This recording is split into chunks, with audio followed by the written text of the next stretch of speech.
Hi, this is Phil, and I'm here to tell you all about the Capes and Lunatics Patreon. Get early access to all of our interviews, including the monthly Chichester chats with writer and comic book legend DG Chichester, new episodes of classic Capes and Lunatics shows, including The Quantum Zone, This, That, or the Third, and many, many more specials, all completely uncensored. Access starts for $3 a month, full video when you pledge $5 a month. Check out the link in our show notes or go to patreon.com/Capes and Lunatics. Hope to see you there. I get so much right. That's right, kids. It's been a while, but he's back. He's back. The numero uno name dropper, the Windy City Wonder. It is. I thought you say windbag. Well, and you may know him as Sinbad's stunt double on Jingle All the Way. It is the most famous man you've never heard of, Mr. Robert. Don't call me late for coffee, Southgate. Actually, I was a stunt double on Kazam. So, hi guys. It's been a while. Yes, it has. You know what? We're going to make this a more regular thing. We're going to actually put it on a schedule and make it happen. We're going to put events up because I have gotten into a habit of... Besides coffee. That's an addiction, Lilith. This is something I didn't want to say, we have a roster of interventions that we're planning this year. Do you want to be put on it? I could be on it. No, you're not going to. That's a dumb intervention for me. We got somebody from Marvel Snap. We got a Mountain Dew and Tobacco. We have a lot of people, yeah. So instead of speed dating, we're going to do speed interventions. We're going to just sit everyone down in a room and boom, boom, boom, hit you all. Nice. So you really want to stop me from drinking coffee? You'd no, rather of course me. not. I wouldn't do so that there to we me. go. No reason. So what I've been doing is every Saturday morning I have started. It started out as I was doing an AMA because of my marketing position, and I was like, oh, we'll just do an AMA, and then it turned into a weekly show. Gee, I've never done that before. I wonder how that happened. Yeah, that's new. Speaking of addictions. Yeah, and so now I have a show, and I've named it, and today was the first day it was more professional. We used StreamYard, familiar with. And it's called Pour Over, a marketing AMA with Rob Southgate. And we do events every week, every Saturday morning, 8 a.m. Central Time. I can't believe I have an audience that keeps coming and loving it and writing positive things. And like today I talked all about this show, and hopefully we're going to have some people watching this show. So if you're out there and you're watching it, chat with us. Get in the chat. I would love it. And want to see something else I learned? Okay. Oh, here we go. I learned how to share my screen. Oh, okay. You can join my newsletter for Pour Over Marketing on Substack. Nice. I've only done one thing so far with that newsletter. I was doing one, and I still have another one for podcasting called Drop the Mic. And that one I started and then I kind of let it go away. But that one I'm about to bring back. So I'm going to be doing 2 different newsletter Substacks at least every other week. I'm planning hopefully to get to on Pour Over, doing that weekly, and doing Drop the Mic like every other week, where we talk about marketing and podcasting and blah, blah, blah, blah, blah. But it's all on Substack. And I love it. I absolutely love it. That was going to be my question. What's the newsletter? Just here's a tip for this week. Or... Yeah, well, I'll tell you the podcasting one. Like the first, I think I did 3 of the 5 posts, so I got to finish those out. I did like 5 tips for starting off on the right foot. But then I added things, like I did one where I did for Black History Month, actually a year ago. That's why I let this thing sit. But now it's going to change. I did 5 Black Run podcasts that you should be listening to. Shows that I listen to that I'm like, these are really great shows. It's not that it has to be the Black Experience, although I think one of them was. It's just, hey, if you're not aware, it's Black History Month. Let's support each other. Let's make sure we're encouraging. We'll do women-only ones. We'll do Hispanic ones, whatever. Not that I'm going to be doing all diversity-based lists, but things like that. Things like best true crime shows, or my list of whatever. So it's a podcast centric one that has tips, and we'll have some marketing things laced into it. The other one, Pour Over Marketing, is really marketing tips. But my thing there is a lot of these things that I follow, a lot of these resources, they speak either at too high a level, or they speak with too much authority, or they make it seem like, do this or you're failing. Okay, we know that's a lot of BS. Lilith and I have talked marketing so much, and as both of us could tell you, I'm speaking for you, Lilith, there are no sure things. There are things you can do to, hedge your bets, to make it more professional. There are optimizing things you can do, but does that mean you're going to get 1 million followers? No. If it did, I'd have 1 million followers on some of my shows, that I don't. Marketing is testing and trying things and going with things that you really love. If you're an entrepreneur and you're trying to market something, there's the advertising side. That's the AB plus equals whatever. But then there's this other X factor, which is trying things and seeing, what you can do, what can happen. And that's what I want to speak to in that newsletter is, yeah, I might give some high level things, but I also, I put on my MBA professor hat. But then the other part of it is things that maybe it's ideas, maybe it's encouragement, maybe like I just wrote one about the importance. The first one I did was the importance of a newsletter.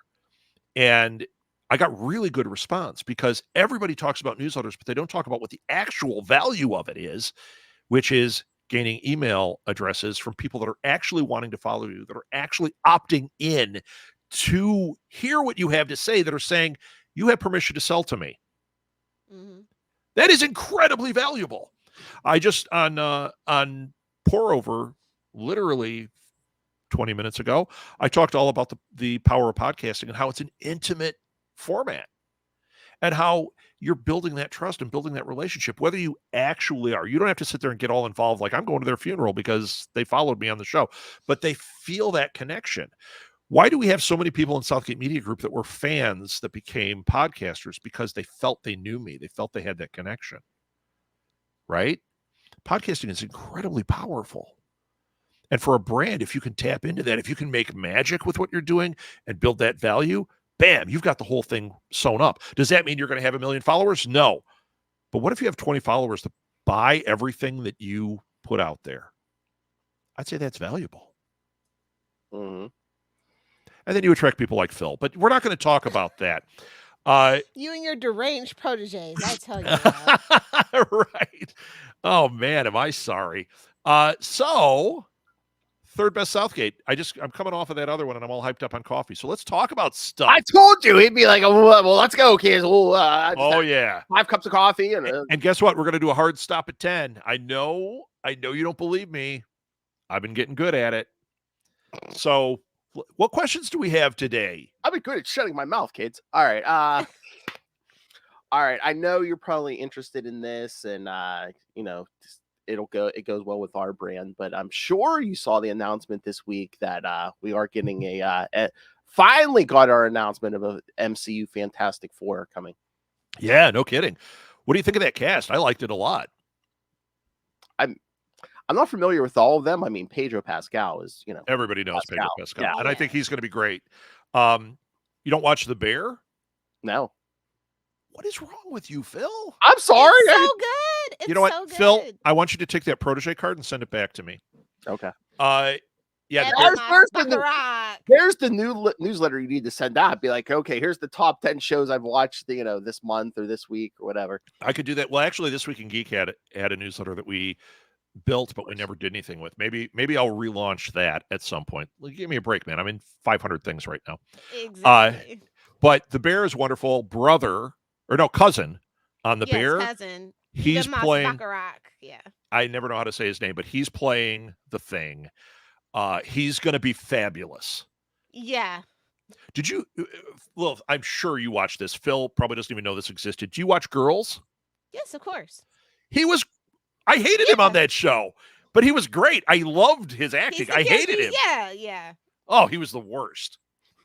He's kind of the worst in The Bear, but it's in a more charming way. They managed to make it a little more charming this time around. I think he's a little typecast because Ben Grimm is kind of, kind of the worst. Well, yeah, but I'm also going to say the worst, but he's like grumpy, curmudgeon-y, kind of in that same way. He's a different kind of worst, right? So you think about his lame character on Girls. Cousin is very different. Not the same guy at all. Still the worst. So, like, he likes to play in the sandbox of how can I play with the worst? And Ben Grimm, you got to love Ben Grimm, but he's, like you said, curmudgeon-y and it's I think he's perfect only for Reed it. Richards could love, honestly. Yeah, right.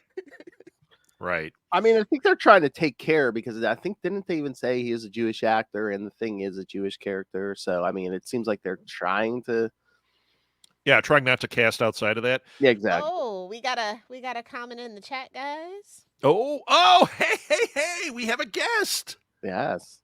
Oh, we're not bringing him in live. We're just going to have a comment. Yeah, just a comment. Hello, yeah, Quinto. Everybody's always worried about the Fantastic Four movies.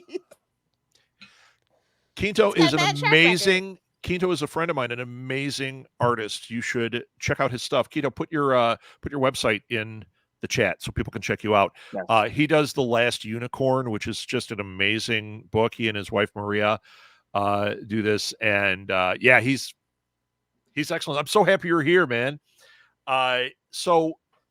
Anyway, Fantastic Four movies are never good, but especially that last one. So here's the thing with the last one. I actually like the first two, but they are not MrCalavera.com. There you go. Everybody go to that, follow them, and buy their art, buy their books. They're fantastic. So look at that. I'm hyping again, dropping names and hyping. It's what you do, Rob. It's what we expect. Yeah, it's my jam, man.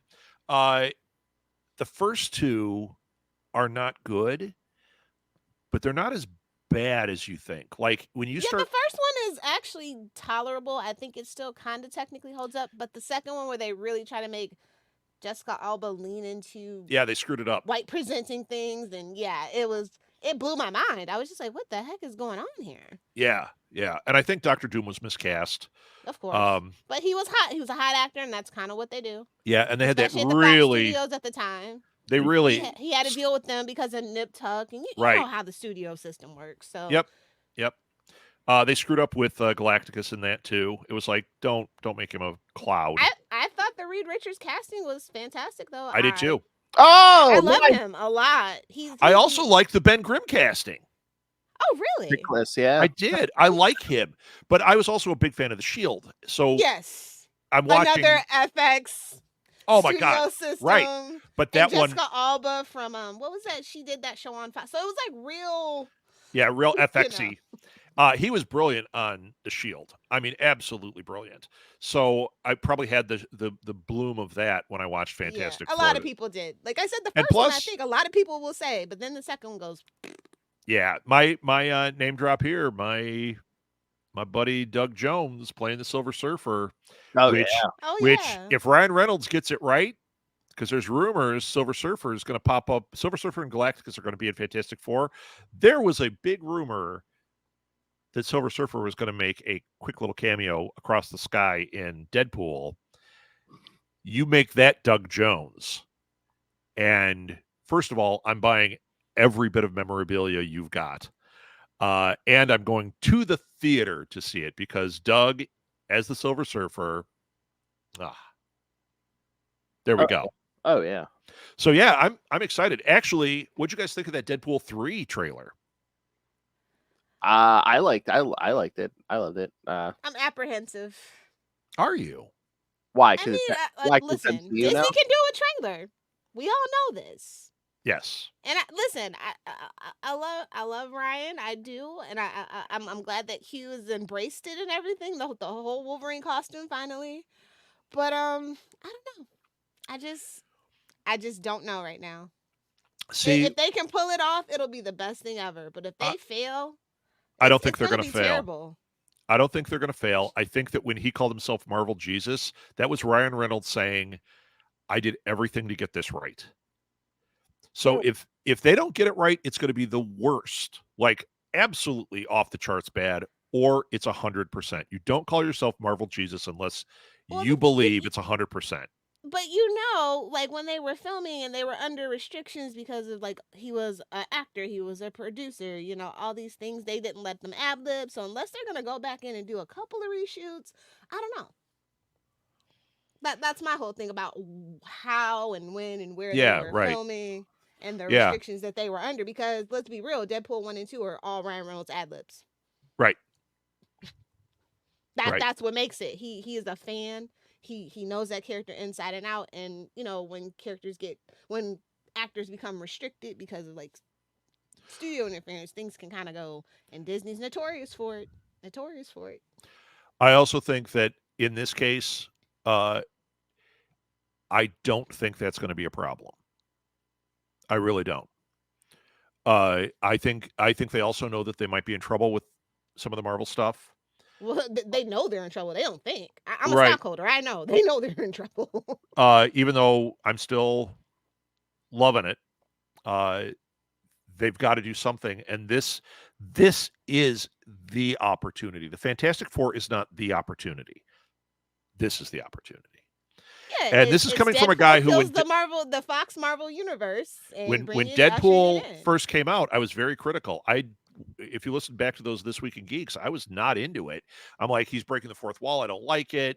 It doesn't fit for me. And I was really like not into it. Everyone else was like, woo, Deadpool. Then I saw the movie and I went, oh yeah, woo, Deadpool. And I really enjoyed both films tremendously.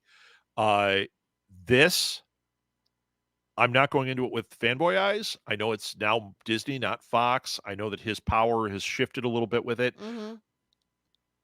But I think his power shifting is not, I think he's still going to have the teeth that he needs. I think that for him, especially how he's built his marketing agency and he's done some other things. Yeah, I was just going to bring that up. This is less critical. At that time, it was more critical for his career. This is less critical, not meaning that he's going to dial it in, meaning he could reach a point where he doesn't give any Fs and say, you know what? I'm going to do this Wild Kills the Fox universe, and it's either going to work or it's not. It could be the end of my career with Disney, but it's not going to be. I think it's going to work. I have the most unpopular opinion when it comes to Wolverine, so I'm not sure how I feel about it, but I will see it. Phil chiming in. Yeah, what, you don't like for Wolverine, Quinto, you don't like Hugh Jackman, or you don't like the character of Wolverine? I'm anxious to see his unpopular opinion. Maybe he doesn't want to share it. Maybe he's like, no, just go to my website, mrcalavera.com. Yeah, I mean, I lean into it when I have the unpopular opinion. I told you. Hugh Jackman won me over. But like I would have loved to either see Carl Urban or Daniel Radcliffe, somebody different. Carl Urban, yeah. Carl Urban. Oh my God. He's basically been auditioning for Wolverine with the boys. You know what I mean? So yeah, but you know what? He's going to be. I hate to say this, but he's going to be too old. Just like Hugh Jackman was able to age into it. Carl Urban is going to be too old for a reboot for them now. Yeah. But what's his name from The Bear? He's the right height. He's real muscular, and he's a freaking great actor. You know who I'm talking about? The lead guy. Oh, Jeremy Allen White? I don't know about that. Nope. Trust me. Listen, I love him, but I don't know about that. Trust me. He could pull it off. I thought that back when I watched Shameless. I was like, oh, this guy, he's not it. There's no part of him that I see Logan in.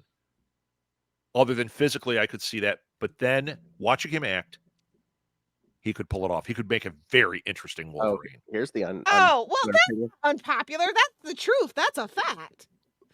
Wolverine, overrated X-Man, and a typical nice guy who expects Jean to fall for him despite all the rejection. He just gives me creepy vibes. That's not an unpopular opinion. Honestly. I think that's everybody's opinion. So yeah, but he fought the Hulk, man. Yeah, he's an interesting character. He's fun, and Hugh Jackman is great to watch as him. When you get into that, yeah, he's a bit of a creepo. Even when you watch those movies, like the way he acts towards Cyclops and that, it's like, okay, I get it. That's in the comics. In the comics, I found him to be a creep.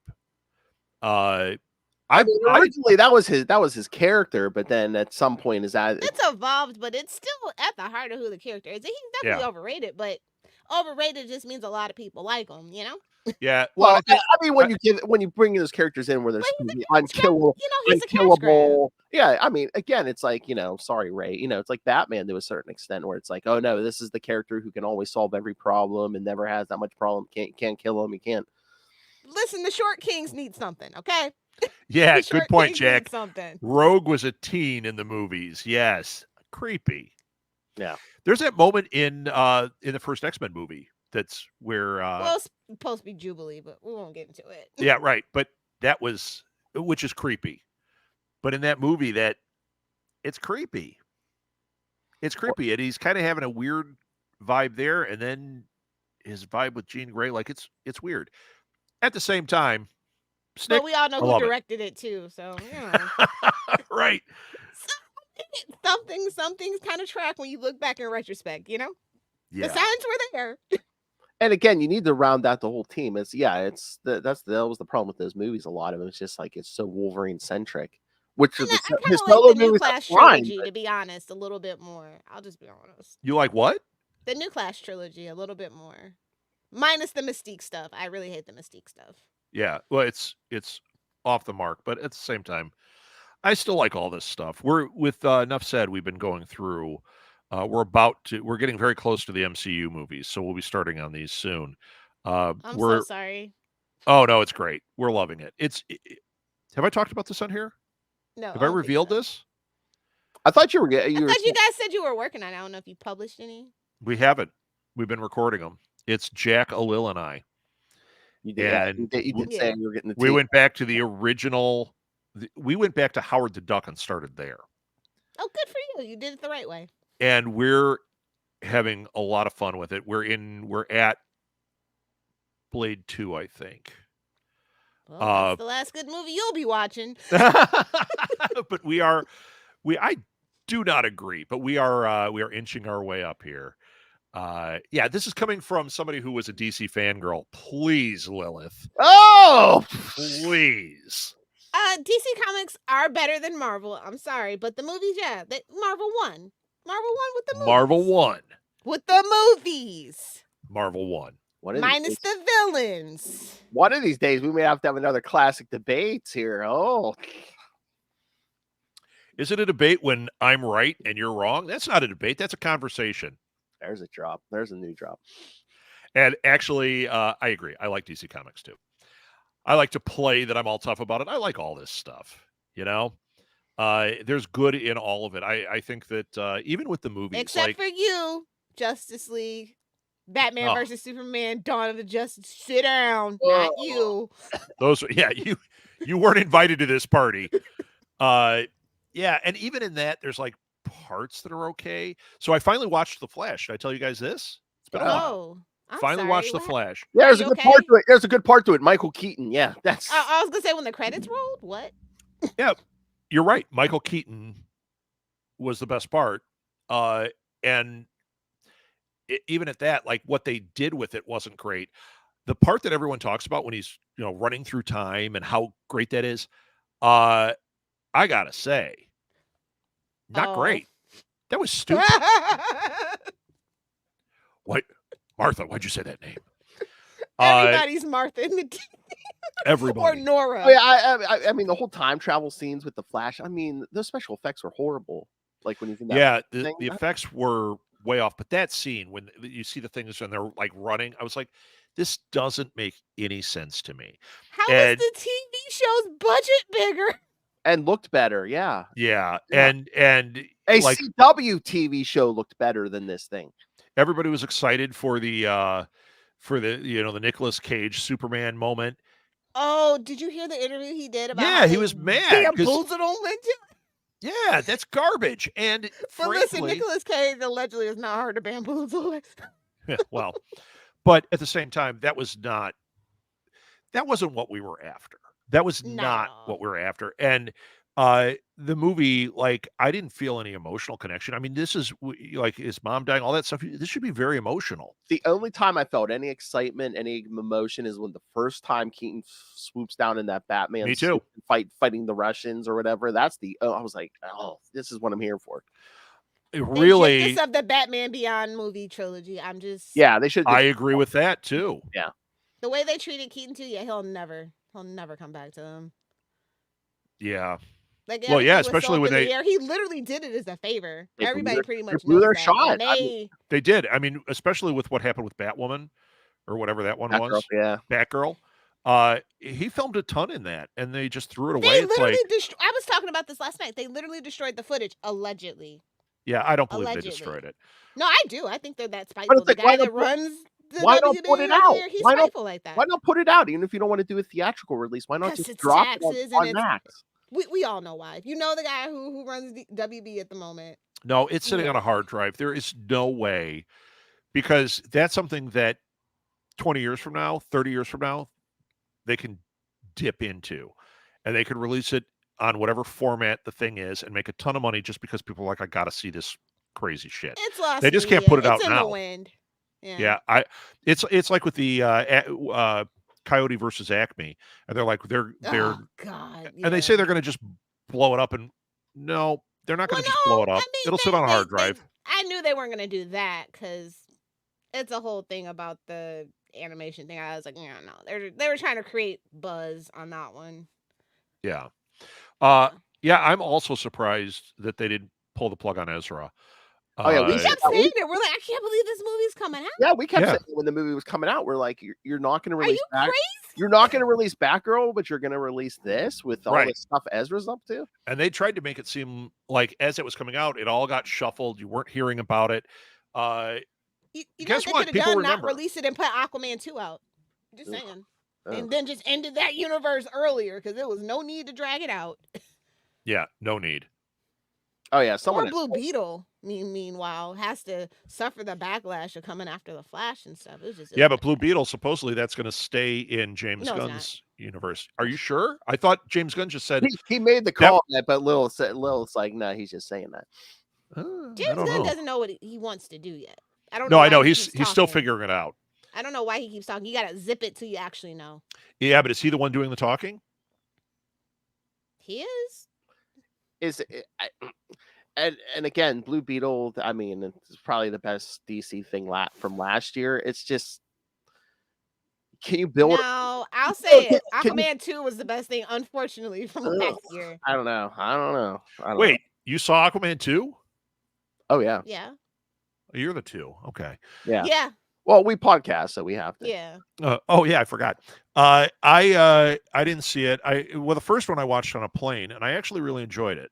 Well, Lilith hit that nail on the head, I think, in our review. Momoa phoned it in. Oh, He's been phoning it in for a while. Well, And more I've than been usual. off the More Momoa than bandwagon usual. for a while. You know that, Phil. More than usual. He was. yeah, he's playing the Momoa character. That's all he's doing. Yeah. And he ruined Fast 10, aka Fast X, and I'm just like, you son of a. You. Like I've been off the Jason Momoa bandwagon probably as long as Lisa Bonet. But anyway, listen, she be on to something. Like when she moves on from a guy, I kind of see the vibes. I get it. Sorry, Lenny. But Oh, poor Lenny. but I mean, my whole point was, it's like, can James Gunn build a new cohesive universe when it's That like, Superman movie has to be everything. It does. Here's some new That's stuff. a big Here's gamble. something old from the previous stuff. Does it have to be all new stuff for it to? It has to be all new stuff, I think, and he has to hit with Superman. Superman, he has it right with Superman. Has to be the heart of it, and that's where we It start. has to be the first thing, Absolutely. Yeah. But He if also- that thing He also needs to doesn't hit- shuffle everything else. He does, Phil. It's got to be a complete all new. start over. It's and not like none of this. Blue Beetle from previously. Yeah, No, none of this all multiverse. Yeah, no, none of I'm so this, sick of the multiverse, bro. I'm going to bring in Berlanti's people. Nope. It's got to be wiped clean, and you got to get it right. And I don't have a problem with and I'm not going to call it multiverse, but the having the Batman in its own lane. They don't need to have this version of Batman become something in that universe. They don't need to have Joker tie into this Batman. And the Joker Exactly. stuff does not need to slip into this Superman world. Well, they're saying that Joker's just his own little universe, and maybe if the Batman 2 does good, it'll be its own little separate universe, and I hope it is. I've that's enjoyed fine. them. Yeah, I need it to be. I don't need to see, Ezra Miller come running through and like, oh, wink to the old one. This is still kind of I don't need the that only at all. old Flash I want to see are John Wesley Shipp or freaking Grant Gustin. That is Yeah, and I don't want to see them pop up in these now. In what was happening, sure, that was fun. No more. No but more. it's a tradition. You almost have to at this point. No, you don't. Not if I'm running things. I am now running things. But yeah, I think day one you have to do. After his banned, everybody else is welcome back. As far as maybe Jason Momoa and The Rock are banned as well. The Rock is banned actually. That's why I had to go running back to Vince McMahon, which was oh my god. I hope his wife's still not managing his career because she ruined Henry Cavill's. It looked like she might just be ruining his if she's back to managing him, but that's none of my business. Oh my. Okay. I think I got to disagree with this. The Lady Gaga Joker 2 musical. That makes everything great, but I don't know about Mama does not like a musical. I think I'm with you. Yeah, I think the Justice League or the James Gunn stuff has to be a little more serious. I mean, we can't be dropping musicals in there like the first. Should give Guillermo del Toro to do the Dark Justice League. I totally agree. Absolutely should, and let Guillermo go wild. See, this is where I'm hesitant though. As long as the timing's right, because I think you have to set up the Justice League first. Yeah, because, absolutely. It can't be like the third movie. The Snyder stuff. They did Suicide Squad before the Justice League movie. I'm like, oh. It's like, babes, we know we come to DC for the villains, but that's not what I wanted. It was too soon. Yeah. Yeah. He said he doesn't want to see Batman sing while fighting crime. Well, you know who you get. He's a little old, but since he couldn't play Superman, we can get Matt Bomber because he can sing and dance. He's a song and dance man. If we're going to do an older Batman. I'm just saying, give that man something else to do. They really screwed him out of the Superman job, and I've been mad about it ever since. Batman, my favorite character. Had to do. Can we just stop doing musical numbers with these? Maybe I could suggest that. That is a weird trend where I don't get it. Maybe because I'm not a big musical fan. No, because it's theater kids. Wonka. WB is in its musical era. Yeah, not even WB. Sure. It seems like a lot of pop culture anymore. It's like, oh, well, we have to do an episode or whatever of it has to be a musical, right?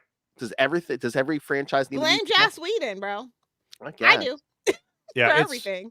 I blame theater kids. How do we get a musical into this? Oh, I get to show off my singing and dancing. It goes back to like in the 70s. They wouldn't do a musical episode, but the way they got around it is we have to help the local church. Let's do a variety show. And each of the stars would go up and they'd do a song and they'd do a dance. And I'd be like, obviously, it's one of those episodes. Yes, always crap. A very special episode. Unless it was Lenny and the Squigtones, because that's a different animal. Okay. It's giving Charlie Esser, but okay, I'll allow it. Oh, good. Lenny and the Squigtones had an album on Arista Records that was quite exceptional. Okay. That's an interesting artistic choice. Bird on the theater kids. Charlie living on. I love it. I love it. Theater kids only do two things: go into politics or film. Yeah. As someone who's lived in all three major cities, you are correct, sir. Yeah. And guess what? All annoying. That's all right. That's all right. I was in two musicals, but never a big part. Not singing. Running the lights or running the stage show. That's where it's at. You don't want to be on stage. You want to be behind the scenes, make things happen. My history.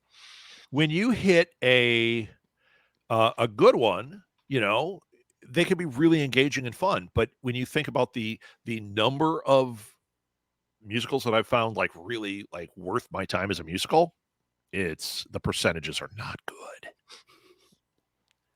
You know what they say? There's two types of people in the world: the people who love musicals and the actually sane people.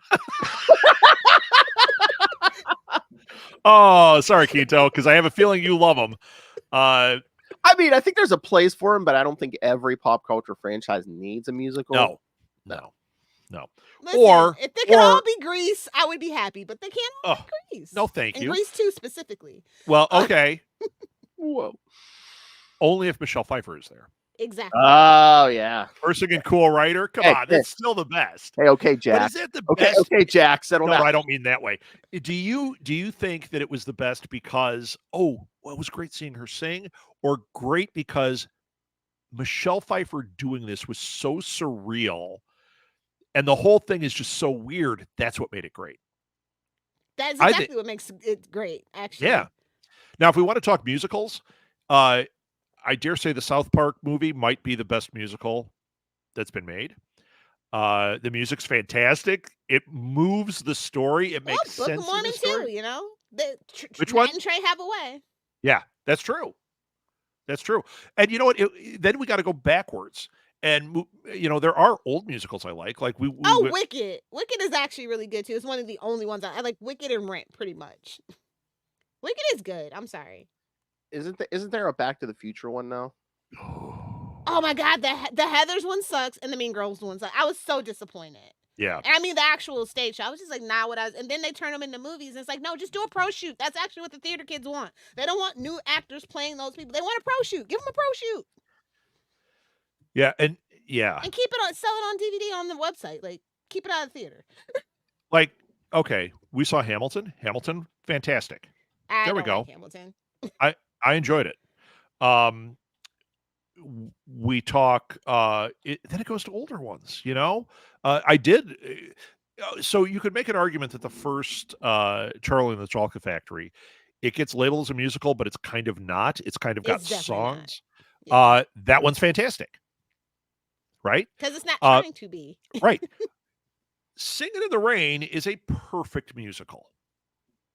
That is a perfect musical. But how many after that? There's good ones. There's stuff that's fun watching, but the percentages are bad. Babes, I'm a 90s kid. I literally grew up with Andrew Lloyd Webber and being drugged to shows, and that's probably why I don't like it. Yeah. I just didn't get it. Like, Phantom of the Opera, Me too. okay, I can, from like a technical perspective of the songs and everything, like, yeah, I have, like, on a appreciation level. Yeah. But, like, actually, like, having to be drugged and, like, actually do it, it's like, I'd rather watch the old Lon Chaney movie. That's what I'd rather do. No, it's pretty good. I'd rather do that and put on Emily Rossum, though, so. But you watch that and you put on, like, I don't know, Black Sabbath album while you're watching it. Yeah, there's a musical. You're like, oh, this was cool. Yeah, it's weird. It's a weird medium. I've had this conversation. Wizard of Oz? I love Wizard of Oz. Okay, I do. They have just the right amount of songs. Like, they keep it moving. Well, see, that's just it. I think that those musicals, all the songs are so integral into the story that they become part of the actual experience. Where my problem with musicals is we're going to break into song right now. Breaking a song while they're singing, yeah. So, like, Quinto, you said, I'd love to see Batman sing while fighting crime. First of all, he's not. Second of all, that would be so weird, man. Like, and I like weird, but it's not working for me. Sweeney Todd was a good musical. I haven't seen it. But see, is it the story you like, or is it the music part of it? And for me, when I hear the music part on a lot of these, they're so I don't like the show-tuney type singing. I just don't. I have that problem even with Disney stuff. Everyone loves all the Disney music, and it's like, yeah, but when I listen to it without watching, those movies in spite of, unless it's the actual soundtrack where they have the actual they have famous people singing them. Like, I don't like the actual actors singing it. If that makes, except for Noni Rose, not you, Noni Rose. You're perfect. I love you. Hashtag Noni Rose stan Lilith. Yeah, enough about musicals. We're a very music-oriented family around here. We love music, and a good musical is really fun. Is it the top thing on my list? No. But then again, like I said, Singing in the Rain, I'll watch that anytime. It's perfect. It's great. Well, someone Question: mentioned... Has there ever been a Western besides Annie? I mean, actual Western movie musical besides Annie Got Your Gun? Or yeah. Oklahoma? Yeah, Paint Your Wagon. That's a good one. Oh. It's a good one because it's weird. No, that new Joker movie is not going to change Rob's mind. I have so many thoughts about Joaquin Phoenix as the Joker. Like, you know me. You think that's going to change my mind? And I do. I like Lady Gaga. I like Joaquin Phoenix. I love the first Joker movie, and I really want this to work. And I I love that. I feel like they're doing it at law school with Grant Morris over there, bro. Like, I love that opinion. Oh, Rob's wishy-washy. He'll watch this and change his mind. I mean, you said you changed your mind on Deadpool. You were like, I don't know. I will admit when I'm wrong about stuff. I was wrong about Deadpool. He's like, I'm never wrong, but I'll admit when I. But I did say it was when fair I was to be apprehensive. It truly was because it was it was Fox Studios, you know. Oh, yeah. But it's like Ryan Reynolds was like, oh, two guys and two girls, a guy and a pizza party. Oh no. Oh no. I get so much right. And then those two movies that had come out right before Deadpool, that one with like Ben Kingsley, like where he was like living, Gandhi, he took his body over, and then there was another one where I was just like, I don't know, man. Yeah, we were like in this weird Ryan Reynolds renaissance, but none of the movies were like they were like definitely B-list movies. Right. That's why it was such a big gamble for him. It had to work. And then we all know, the it had to work or back Deadpool. to Canada with you, Ryan Reynolds. Well, back that to Tim Hortons. theory, right? Huh? All American sweethearts are Canadian. Like William Shatner was America's sweetheart for a while. Caroline Rhea. Oh, I thought you Pamela meant just Anderson, from Justin watching Bieber. Watching the Hallmark Channel. I would say that's completely true. It's a weird thing. You ever see that Saturday Night Live when they do the Hallmark thing and they've got what's his name? He was on Freaks and Geeks. He was on Jonathan Francis Daly? No. The big star of that group, other than Seth Rogen. James DeFranco? James DeFranco. He was a guest on it. The lesser of the Franco brothers. Okay. And they do a Hallmark thing, and they're like, coming up next. It's so funny because he plays the character Chris Bearstick, and they go, Canadian good-looking Chris Bearstick is going to be a barber in whatever, and then the next one, Chris Bearstick is back as a baker whose girlfriend. It's like it's the funniest thing. Chris Bearstick, Canadian good-looking Chris Bearstick. That is too funny to me. Okay, I do want to ask you one marketing question. All right. I was reading something and they said that just half of marketers are happy at work, and I'm like, duh. Like, why is this news? Why'd you even bother doing a survey? It's one of those things. Either the place you work at has a great culture or it doesn't. It's kind of no in between when it comes to like. What is that? What is that poll about? Could that be said about just about any job? Oh yeah. Even amazing jobs, half the people are like, screw this. No, I think it depends. It honestly depends on what industry you're in. Also, like, what day they ask you. Like, if you are high level in, let's say banking, you love your job because you don't do shit. Speaking from experience. But do they love their job? I would say 50% probably don't. 50% are like, I bide my time till I can go home and watch the Flash movie. Now, the tech because the people that are targeted for the Flash movie are the bankers. Anyway, I don't think so. But yeah, I found that interesting. I'm just like, well, duh. Water makes things wet, you know? Right. Yeah. I mean, then I think because there's a lot of disparity in the pay gaps and stuff too, though, when it comes to marketing, and that's everywhere too. But like really obvious, like really big gaps, like 20 to 25% in some cases. Oh yeah. Depending on your specialty, and a lot of people still do go to school for marketing, which an MBA is expensive. You know that. Yeah. So yeah, it is like expensive. being a doctor, like you do all that, you go into all this debt because you believe in it. You really think you can make a change, and there's something promising there. But then you get into the nooks and crannies of it, and it's This is my school of marketing, the Rob Southgate School of Marketing. I tell you what, it also is. I find it to be an industry that's difficult, but I think this once again could probably be true of anything. The reason people like 50% wouldn't be happy is I can't believe the amount of crap that you get from people.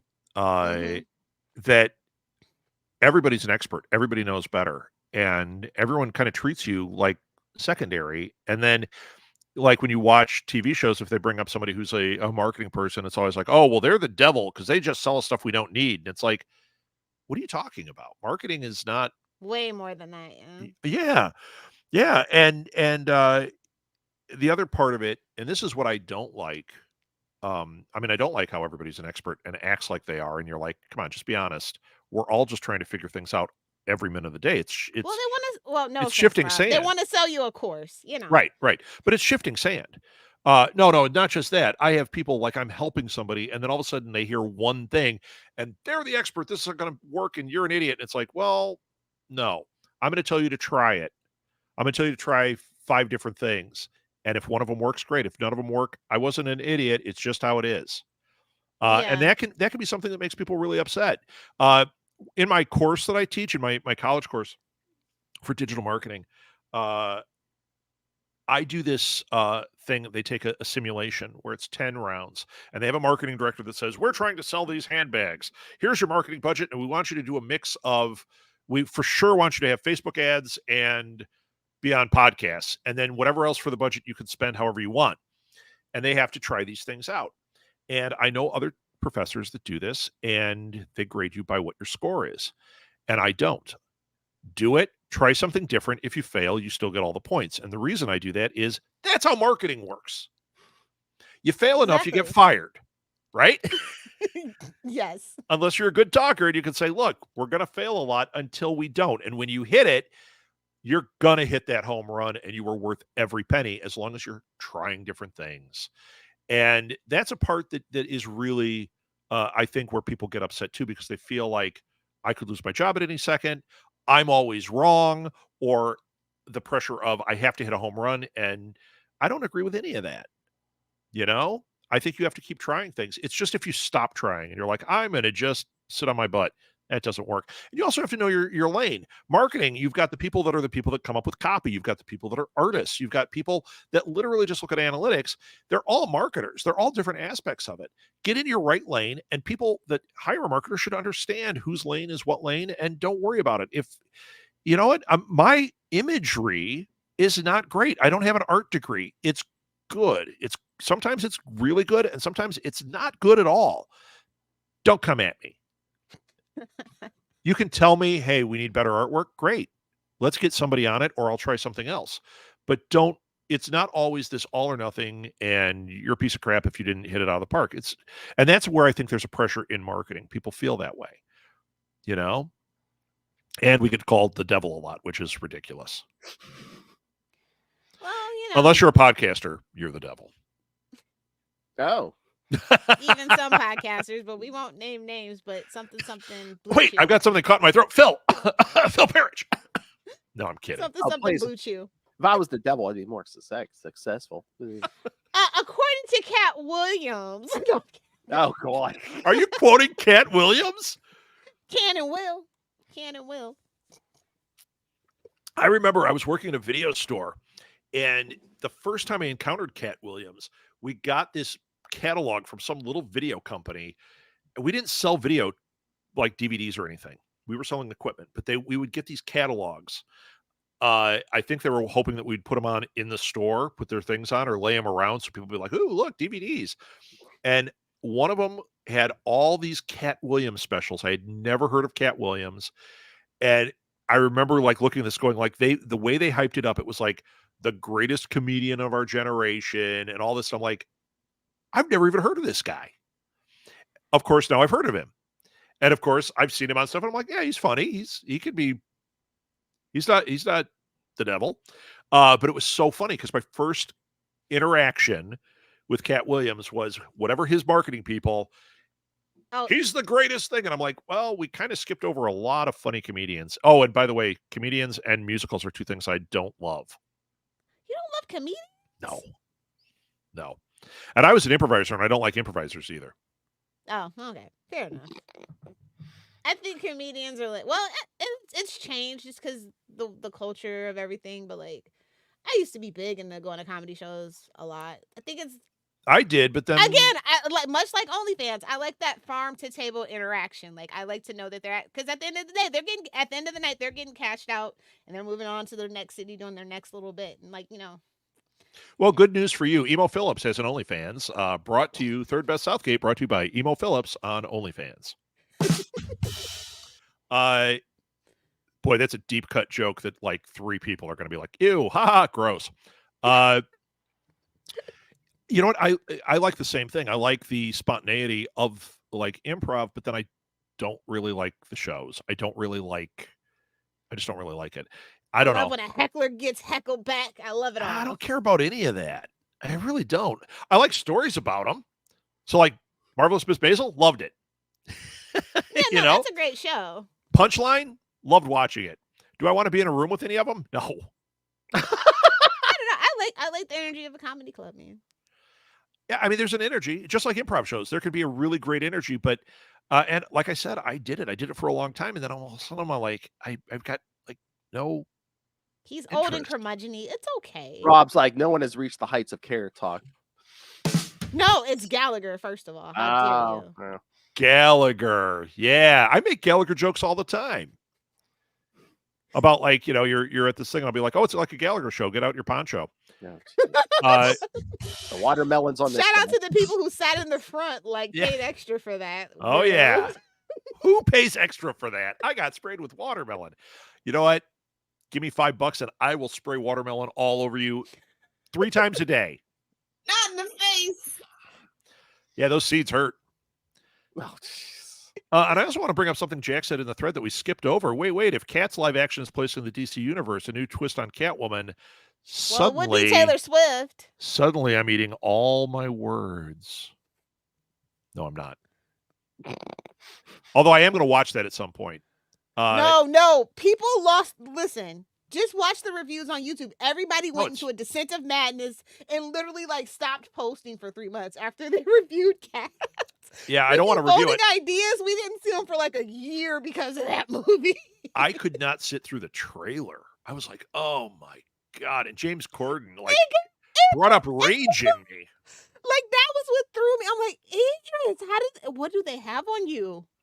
How do they? He goes on to do that diamond mine, that gold mine document. What do they have on you, Idra? Blink twice if you need rescue. Yeah. No, thank you. Don't anger the Swifties. Oh, I'm not angering the Swifties. In fact, I heard she's the best part of the movie. That really just watch that scene and watch her, and you're like, oh, this was actually pretty cool. I think what is it? Rebel Wilson was the best part of the movie. There, I said it. I didn't even know she was in it. Yeah, exactly. I know that James Corden was in it, and it makes me angry. It makes me angry when I see him in that cat costume. And the other thing that makes me angry is I can't get over the fact that they don't have buttholes. Whoa. They're cats. We have cats in our lives. They have a butthole. You don't even think about it. If they had it in there, unless they did a prominent thing, you would not think about it at all. But when they're not there, it's like, it's like cat dog. How do they handle their business? Exactly. Somebody's getting the raw end of the stick on that. Well, on that note. Yeah. That's no buttholes, kid. Yeah. Welcome to Butthole Talk. James Corden is in every musical ever made, even the ones before his birth. I wouldn't say all the good ones, though, because another somebody who needs to look at their manager. There are 2 things that I liked James Corden in. And I did. I liked him on Doctor Who. I thought he was going to end up being a companion. I thought he was really good in that episode. That was the first time I'd ever seen him, and I was like, oh, I like this guy. And then right after that, I saw a show called The Wrong Mans. It was a BBC show that was on Hulu.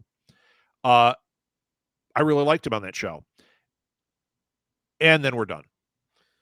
I mean, well, didn't he come up with that carpool karaoke? And then it seemed like after that, maybe it was just his people are just like, oh, yeah, because then you get that has to do with music ever. Right. Then he becomes Theater Kid Prime. And that's when I was like, yeah, I'm kind of out. Speaking of being out, hard stop, Robert. 10 o'clock. 10 o'clock. Well done, Lilith. I will ask you about Doctor Who next time, so please be prepared. Oh, yeah. You know, I'll always talk Doctor Who, although I have not watched the 3rd special yet. But follow me on Substack. Join my newsletter for Pour Over Marketing. And while we're at it, I might as well show you my other promo. So much for that hard stop. Yeah. Up next, the 3rd best Southgate. Ah. Yeah. See, I promoted. So that's it. Please, Pour Over Marketing, Saturday mornings. Go to New Media Lab or follow me on Facebook, either one on Facebook. And I talk for an hour about marketing, and it's an open AMA. And now that I'm on Substack, I'll actually invite guests on. So anyone that wants to come on and talk, Lilith. You can come on and talk about marketing. We don't talk about all the DC stuff and all that. Okay, that's Phil, you fine. can come on too if you want to guest. But yeah, he can ask you the layperson's questions. he'll come on and be like, let's talk about marketing. So Flash is fighting Aquaman. That's not marketing, Phil. Or you Flash can ask why is you think a fighting particular Nightwing. product failed. Oh, don't be Oh. ridiculous. I'll be like, how do I Despite promote big my Flash budgets, why do podcast? things fail? You can come on and talk about podcast marketing. You know I can talk about that all day. Oh, yes. So yeah, anyone wants to be a guest, hit me up and we'll have you on. I love it. I love it. And thanks again. We're going to try and get a regular schedule for Third Best Southgate because this is a blast. And we'll do it the same way. We'll do it immediately following Pour Over. And newsletter coming soon and blah, blah, blah, blah, blah.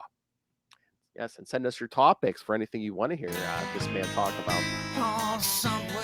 So love you say he's like, I'll talk about marketing, I'll talk about this. You'll talk about anything. Come on. We didn't even get into it. I got other stuff to talk about, but Really, we all just want to know what Molly's up to, but we didn't want to be rude. that's another show. Let me tell you. That's right, kids. We can't book them all South. She did submit her first book to the publisher.